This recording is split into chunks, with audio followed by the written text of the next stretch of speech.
Assalamualaikum warahmatullahi wabarakatuh. Halo teman-teman, apa kabar? Semoga kita selalu sehat dan bisa beraktivitas seperti biasa. Di video kali ini, saya akan bercerita tentang daging sintetis atau daging laboratorium, yaitu daging yang diperoleh tidak dari proses penyembelihan hewan atau pembunuhan hewan. Seperti dilansir banyak media, negara Singapura akan menjadi negara pertama yang mengizinkan peredaran dan konsumsi daging ayam sintetis bagi warganya. Produk dari perusahaan ternama Eat Just asal California ini dianggap aman untuk dikonsumsi. Tapi, apakah teman-teman tahu apa itu daging sintetis? Sebetulnya belum ada sebutan baku untuk produk ini. Ada yang menyebutnya daging sintetis, daging laboratorium, dan daging bersih. Daging sintetis ini adalah daging yang diperoleh dari proses isolasi sel yang berasal dari sel indukan.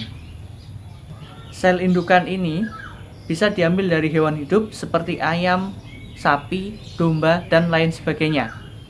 Dalam dunia tumbuhan, proses ini populer disebut dengan kultur jaringan.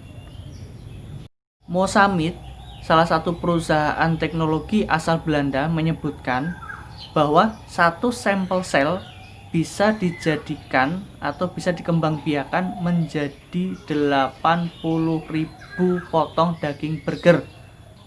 80.000 daging burger ini bisa diperoleh dari menyembelih berapa sapi ya.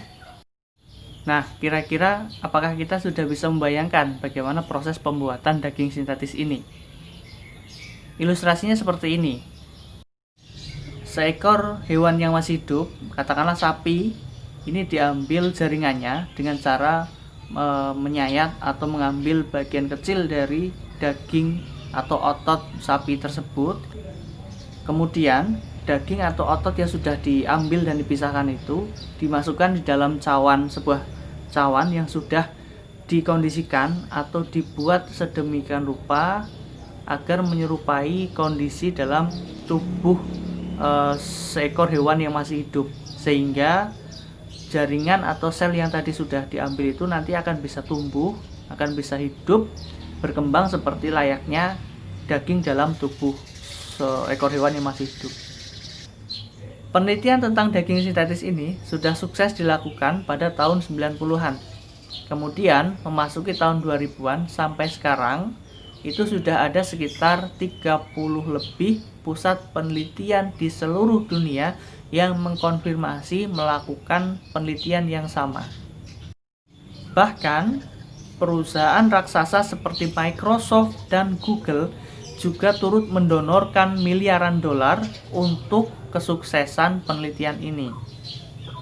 Barangkali kita bertanya-tanya, apa alasan para peneliti dan para perusahaan besar di dunia ini turut andil dalam proses penelitian dan pengembangan daging sintetis ini sehingga benar-benar dapat dikonsumsi oleh masyarakat di seluruh dunia? Salah satu jawabannya adalah dampak lingkungan yang dihasilkan oleh proses atau produksi daging sintetis ini lebih rendah daripada proses pembuatan daging secara konvensional atau melalui peternakan dan penyembelihan hewan. Para peneliti di Oxford dan University of Amsterdam menyimpulkan bahwa produksi daging sintetis ini berpotensi lebih efisien dan ramah lingkungan. Pasalnya, produksi ini hanya menghasilkan 4% efek gas rumah kaca dibandingkan dengan produksi daging secara konvensional. Dengan demikian, daging sintetis ini atau daging laboratorium ini dapat menjadi jawaban atas dilema masyarakat modern. Permintaan dan konsumsi daging di dunia terus meningkat setiap tahunnya, tetapi industrinya selalu dikritik sebagai salah satu penyebab dan memperparah proses pemanasan global.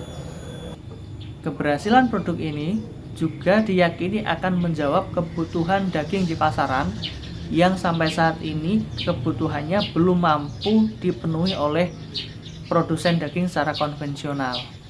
Bahkan ada yang berpendapat jika daging sintetis ini terus dikembangkan dan diterima baik oleh pasar, bukan tidak mungkin usaha daging konvensional ini juga akan terancam, seperti bidang peternakan. Bagaimana tidak, satu sampel sel saja bisa menjadi 80.000 potong daging. Bukan hanya sektor hulu peternakan saja yang akan terancam, bahkan sektor hilir dan berbagai industri terkait seperti pengadaan pakan, penyewaan lahan, dan distribusi, bahkan seperti rumah potong hewan, rumah potong unggas juga ikut terdampak. Jika ditinjau dari keamanan pangan, daging sintetis ini sudah dinyatakan aman oleh FDA atau Food and Drug Administration United States, badan POM-nya Amerika lah ya. Kemudian, proses pembuatan daging sintetis yang sangat steril dan higienis ini diyakini akan terhindar dari bakteri jahat yang akan mengakibatkan gangguan kesehatan saat dikonsumsi. Selain itu, daging sintetis juga sangat dikontrol jenis dan jumlah lemaknya, sehingga dapat menurunkan resiko stroke dan penyakit jantung bagi orang yang mengkonsumsinya. Nah, dari beberapa uraian tadi, kira-kira apakah kita siap untuk menyambut dan mengkonsumsi daging sintetis? Berikan komentar, saran, dan pertanyaan pada kolom komentar di bawah ini. Dan semoga video ini bermanfaat. Assalamualaikum warahmatullahi wabarakatuh.